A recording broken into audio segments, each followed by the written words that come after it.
ત્યારથી જન્મમાં ત્યારથી આ શરીરના પોષણને માટે સૌપ્રથમ માતાનું દૂધ આ જીવાત્મા પ્રાપ્ત કરે છે શરીરના પોષણ માટે. બહુ સરસ એક સ્ટોરી છે, સાંભળશો તો હૃદય ભીનું ભીનું થઈ જશે, ગદગદિત થઈ જાય. એક એવી વાત, માવતર કોને કહેવાય? એક દીકરીની માં દીકરીના જન્મતાની સાથે ગુજરી ગઈ અને બાપે એને કેવી રીતે સાચવી, કેવી રીતે રાખી, એ કહાની છે. પણ હૃદય હચમચાવી મૂકે એવું છે. કદાચ તમારા જીવનમાં પણ આવા પાત્ર કોઈ હોય, તમને એની સ્મૃતિ થઈ જાય. માટે હું એમ કહું, આ એક સ્ટોરી આખી સાંભળવા જેવી. અંદાજે 41 વર્ષનો એક પ્રેમદાસ કરી, મધ્યમ કદનો બાંધો, સામાન્ય પહેરવેશ, પણ નકશેક પ્રામાણિક વ્યક્તિ.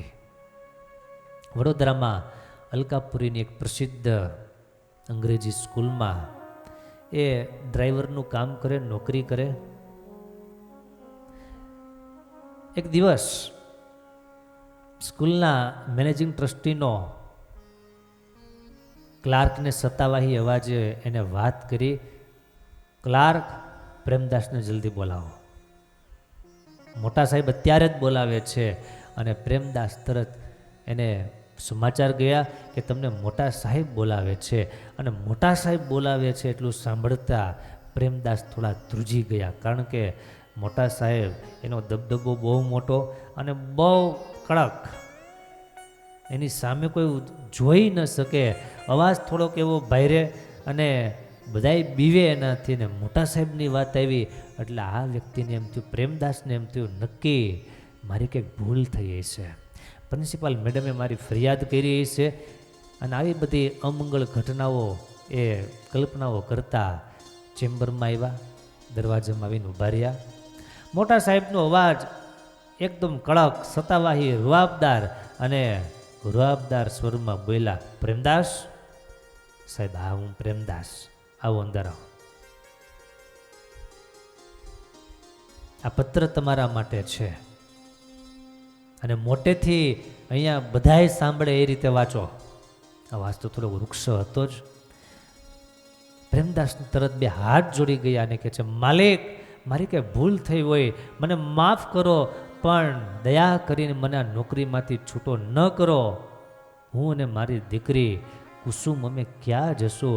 આમે તમે મારી દીકરીને તમારી સ્કૂલમાં ફ્રીમાં ભણાવો છો, તમારો ઉપકાર બહુ મોટો છે અને તમે મને નોકરીમાંથી કાઢી મેળશો, અમારું કંઈ છે નહીં. આમ ગળગળતા સાદે પ્રાર્થના વિનંતી કરવા માંડ્યા.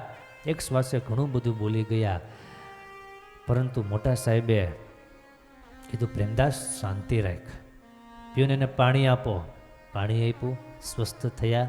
પછી મેનેજિંગ ટ્રસ્ટી જે હતા એ બોલ્યા કે તમે જે વિચારો છો એવું કાંઈ છે નહીં પ્રેમદાસ. આપણી સ્કૂલના પ્રિન્સિપાલ મેડમ છે, એમણે તમારી દીકરી કુસુમે જે નિબંધ લખેલ છે એ તમને વાંચવા માટે બોલાવ્યા છે, માટે નિબંધ તમે વાંચો. તમારી દીકરીએ નિબંધ લખ્યો છે. પ્રેમદાસ કહે છે, સાહેબ, હું ક્યાં ભણેલો છું, મને ક્યાં અંગ્રેજી આવડે છે, અને આ દીકરીએ અંગ્રેજીમાં લખ્યું હોય મને આવડતું નથી. ત્યારે મોટા સાહેબ કહે, તો મેડમ તમે વાંચો, બધાએ સાંભળે એ રીતે તમે વાંચો. ત્યારે જે પેલા બેન હતા, ટીચર હતા, એમણે વાંચવાની શરૂઆત કરી. નિબંધનો ટાઇટલ હતું, નિબંધનો ટોપિક વિષય હતો શ્રેષ્ઠ માવતર, શ્રેષ્ઠ માં. એના વિશે માતૃત્વ દિવસે આ નિબંધની સ્પર્ધા હતી અને એમાં તમારી દીકરીએ નિબંધ લખ્યો છે અને નિબંધ હવે હું વાંચું છું, તમે સાંભળો. હવે દીકરીએ જે નિબંધ લખ્યો જરા ધ્યાનથી સાંભળવા જેવો. હું કચ્છના ચોબારી ગામ પાસે આવેલા એક નાના ગામથી આવું છું, જ્યાં શિક્ષણ અને દવા હજુ પણ દૂર દૂરના સ્વપ્ન લાગે અને કદાચ એને લીધે જ આજે ઘણી સ્ત્રીઓ બાળકને જન્મ આપતાની સાથે જ મૃત્યુ પામે. મારી મા પણ એ માયલી એક હતી. મને જન્મ આપતાની સાથે એમણે પ્રાણ ત્યાગી દીધા. એણે મને ક્યારેય હાથમાં તેડી નથી. મારા પિતા મને તેડનારી સૌ પ્રથમ વ્યક્તિ પણ હતી અને કદાચ છેલ્લી વ્યક્તિ પણ એ જ હતી. મને જેને તેડી હોય દરેક જણ દુઃખી હતા, કારણ કે હું એક દીકરી તરીકે જન્મેલી હતી. અને જન્મતાની સાથે હું મારી માને ભરખી ગઈ અને મારા દાદા દાદી એમને તાર્કિક અતાર્કિક ભાવનાશીલ કારણો વગેરે વગેરે આગળ વાતો ધરી અને ખૂબ દબાણ કર્યું કે તમે બીજા લગ્ન કરી લ્યો. પણ મારા બાપ સહેજ પણ ટસના મસ્ત થયા નહીં. મારા દાદા દાદી એને તો દીકરો જોઈતો હતો, એને તો પૌત્ર જોઈતો હતો અને એને મારા પપ્પાને બીજા લગ્ન માટે બહુ દબાણ કર્યું અને ત્યાં સુધી વાત કરી જો બીજા લગ્ન નહીં કરે તો પછી અમારે સંબંધો પૂરા. આટલું પ્રેશર મારવા છતાં પણ મારા પિતાજીએ બીજા લગ્ન ન કર્યા અને છેવટે પલવારનો પણ વિચાર કર્યા વગર ગામની સાથે એને આખું જીવન એને બધું છોડી દીધું. એને બધું જ છોડી દીધું. ખેતીલાયક 1 કરોડ જમીન હતી, સુંદર આરામ આપતી જિંદગી હતી, સરસ ઘર હતું, ઘરમાં ગાય વગેરે બધા દૂધાળા બધા હતા અને એવી તમામ વસ્તુઓ કે જે ગામડામાં જીવવા માટે બહુ સારી ગણાય બધી જ વ્યવસ્થાઓ હતી. પણ મારું જતન કરવાને માટે મારા પિતાએ એ બધાનો ત્યાગ કરી દીધો. વડોદરા જેવા મોટા શહેરમાં મને ખોળામાં લઈ અને બીજું કાંઈ પણ લીધા વગર આવ્યા. બસ એની પાસે જો કાંઈ હતું એ માત્ર હું હતી. નાનું એવું મારું શરીર, સાવ તાજે જન્મેલી, જીવન બહુ કઠોર હતું. એને દિવસ રાત સખત મહેનત કરી અને મારી ઉપર એને પ્રેમ અને પરજી સાથે દેખરેખ રાખી. આજે હવે મને સમજાય છે કે મને ભાવતી દરેક વાનગી એને શા માટે અચાનક જ અણગમતી થઈ જતી હતી. થાળીમાં કોઈ વાનગી પીરસાણી હોય અને હું એમ કહું કે મને બહુ ભાવી, ત્યારે એ એમ કહેતા મને આ ભાવતી જ નથી, તું ખાઈ લે.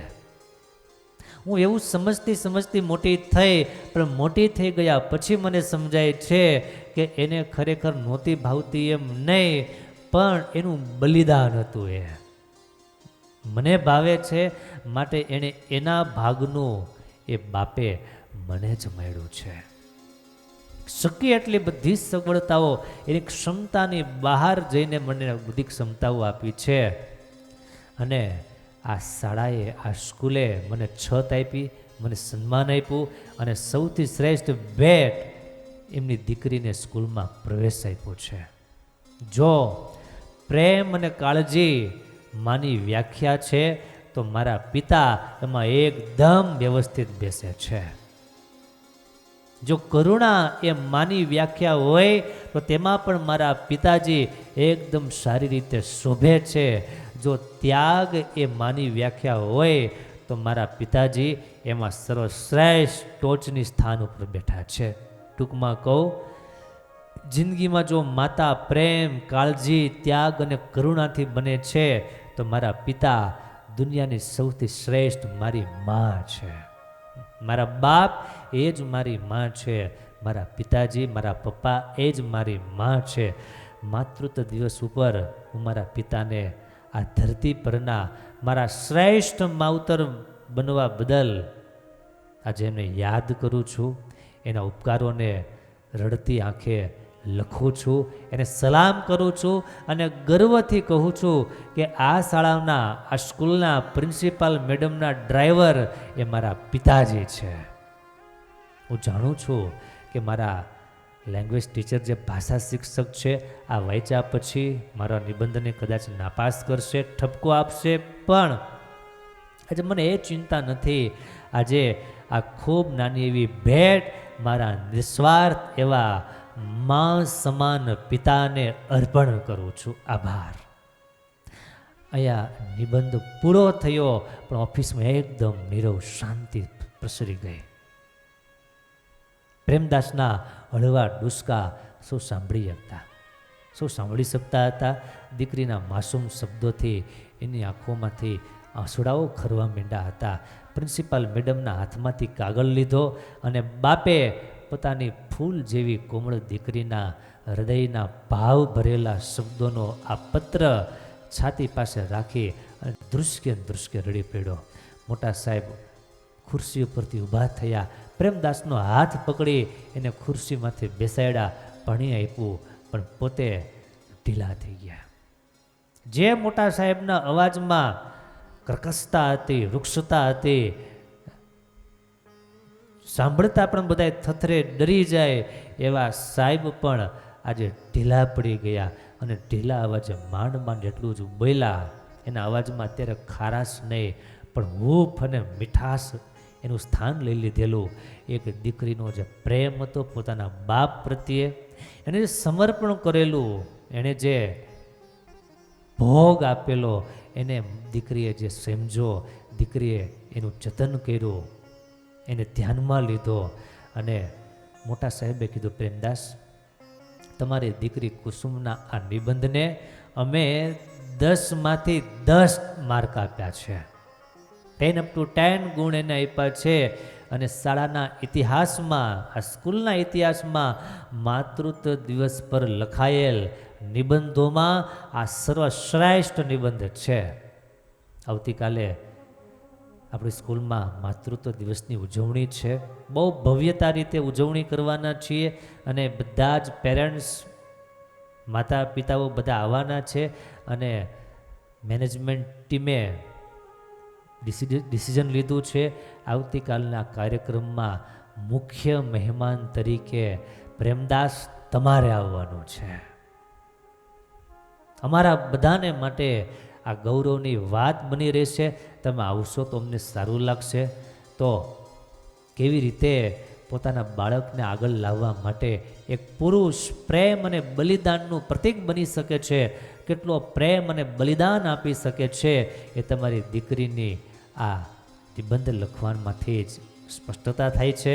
તમારા પર પૂર્ણ શ્રદ્ધા છે કે તમારી દીકરીના કહેવા મુજબ આખી શાળાને પણ સાથે સાથે ગૌરવ છે કે તમે આ ધરતી ઉપરના શ્રેષ્ઠતમ માવતર છો. માટે પ્રેમદાસ, આવતીકાલે તમે ફંક્શનના મુખ્ય મહેમાન, મેઇન ગેસ્ટ બનશો. પ્રેમદાસની પાસે રડવા સિવાય બીજો કોઈ જવાબ નહોતો. દીકરી કુસુમને યાદ કરતા કરતા સાહેબનો પ્રસ્તાવ એને બે હાથ જોડીને સ્વીકાર્યો છે કે સાહેબ, તમે જેમ કહો એમ, તમે જ્યાં કહો ત્યાં મારે તો બેસવું છે. પણ આજે મને ખબર પડી કે જે ત્યાગ અને જે બલિદાન મેં જેને માટે આપ્યું હતું, એ ત્યાગ અને બલિદાન એણે ખરેખર સમજ્યું છે અને એની કિંમત એમણે કરી છે. આ વાત કોઈ દીકરી માટે નથી, આ વાત કોઈ એકલ દોકલ વ્યક્તિ માટે નહીં, આ વાત સમાજના પ્રત્યેક દીકરા દીકરીઓ માટે છે કે પોતાના માવતરે એમના માટે જે કાંઈ મહેનતો કરી છે, જે કાંઈ જતનો કર્યા છે, એને યાદ રાખીએ, એને સમજીએ, એને સ્વીકારીએ, એનું ક્યારેય મૂલ્ય કમ ન આંકીએ. આપણને ખ્યાલ ન હોય એને આપણા કેટલા કેટલા દુઃખ એને પોતાની માથે લઈ લીધા હોય, આપણને ખબર ન હોય. સમય આવે એ મા બાપની સેવા કરવાનું જ્યારે ટાણું આવે, વખત આવે, ત્યારે સજ્જન જે પુત્ર હોય, સુપુત્ર હોય, સુસંતાન જે હોય, એ ક્યારેય પોતાની ફરજમાંથી પાછી પાની ન કરે. પોતાના માવતરના ગુણને યાદ કરી આ જીવન પર્યંત શિક્ષાપત્રીમાં સ્વામિનારાયણ ભગવાને સ્પષ્ટ આદેશ કરેલો છે. અમારા આશ્રિતોએ જીવન પર્યંત માતા, પિતા, ગુરુ અને રોગાતુર એમની સેવા એક બે દાડા નહીં પણ જીવન પર્યંત એમની સેવા કરવી. આ ભગવાન સ્વામિનારાયણનો સંદેશ બીજાને કદાચ મનાય ન મનાય, પણ સજ્જનો છે, સત્સંગીઓ છે, ભગવાનના વચનમાં જેને વિશ્વાસ છે, એ બધાને તો ખાસ મારે કહેવું ઘટે. કદાચ એકબીજાના સ્વભાવ સેટ ન થતા હોય, કદાચ એકબીજાની વાત બહુ ફિટ ન બેસતી હોય, છતાં પણ દીકરાનો એટલો જ માત્ર ધર્મ છે, એટલી જ માત્ર ફરજ છે, સ્વભાવને એક બાજુ મૂકી અને સંબંધોને વધારે મહત્ત્વ આપી અને સ્વભાવોને સહન કરી લઈને પણ સંબંધોને વધારે મજબૂત કરવાનો પ્રયાસ કરે. એ સાચા અર્થમાં સુપુત્ર છે, એ સાચા અર્થમાં સંતાનો છે. અને ભગવાન પણ એવાઓ ઉપર પ્રસન્ન થાય છે, એના ઉપર ભગવાન રાજી થાય છે. ભગવાનની પૂજા પણ અવશ્ય કરો. ઘણા એમ કહેતા હોય કે મા બાપની પૂજા કરે પછી ભગવાનની પૂજા કરવાની જરૂર નહીં. એ ખોટી વાત છે. એ કોઈ સૈદ્ધાંતિક વાત નથી, એ કોઈ શાસ્ત્રીય વાત નથી. અને માતા પિતાની પૂજા કરવાથી જો ભગવાનની પૂજા થઈ જતી પછી ભગવાનની પૂજાની જરૂર ન પડતી હોય તો આજે રામ મંદિર જો અયોધ્યામાં બન્યું એની પણ જરૂર ન કહેવાય. શું કામ? એની પણ શું જરૂર છે? ઘણા એમ કહેતા હોય કે મા બાપની સેવા કરો એને પછી તીર્થ કરવાની જરૂર નથી. આ બધી માણસનું ડાપણ છે. બાકી મા બાપની સેવા કરવી પણ જરૂરી છે, તીર્થયાત્રા કરવી પણ જરૂરી છે, ભગવાનની સેવા ભક્તિ ભજન કરવા પણ જરૂરી છે, અને જરૂર પડે સમાજની સેવા કરવી પણ સાહેબ એટલી જ જરૂરી છે. કોઈને કાપીને કોઈને આપણે પ્લસ કરવાનું નથી કરવાનું એવું કામ. બસ જ્યાં જેનું જેટલું મહત્ત્વ છે, જ્યારે જેવો સમય છે, જ્યારે જેવો અવસર છે ત્યારે એવી રીતે વર્તવાનું છે. તો વાલા ભક્તજનો આપણે સહી અર્થમાં સાચા અર્થમાં માણસ કહેવાને લાયક કહેવાઈએ. સાચા અર્થમાં આપણે માણસ થયા કહેવાઈએ. બધાની સેવા, બધાને સાથે રાખીને બધાને સાંકળીને ચાલવાનું છે. આપણું આ શરીર એના માટે બેસ્ટ એક્ઝામ્પલ છે. આ શરીર ચલાવવા માટે તમે જુઓ, આંખ પોતાનું કામ કરે છે, હાથ પોતાનું કામ કરે છે, જીભ પોતાનું કામ કરે છે, બધાએ પોતપોતાના કામ કરે. અંદરના ઓર્ગન્સ જે છે, ફેફસા પોતાનું કામ કરે છે, હાર્ટ પોતાનું કામ કરે છે, કિડની પોતાનું કામ કરે, લીવર પોતાનું કામ કરે છે, બધાએ પોતપોતાના કામ કરે છે. માટે આ તંત્ર બરાબર ચાલે છે. એ રીતે જીવનમાં પણ બધાનું મહત્ત્વ સમજી બધાનો સ્વીકાર કરી અને આનંદથી હળી મળીને રહેવાય. માવતરોનું મૂલ્ય ક્યારેય ઓછું ન કાય. એ જ આપણી હિન્દુ સંસ્કૃતિ છે, એ જ આપણો સનાતન ધર્મ છે, અને એનું આ પ્રથમ સોપાન છે. માટે સૌને મહત્ત્વ આપી અને સૌનો રાજીપો પ્રાપ્ત કરીએ.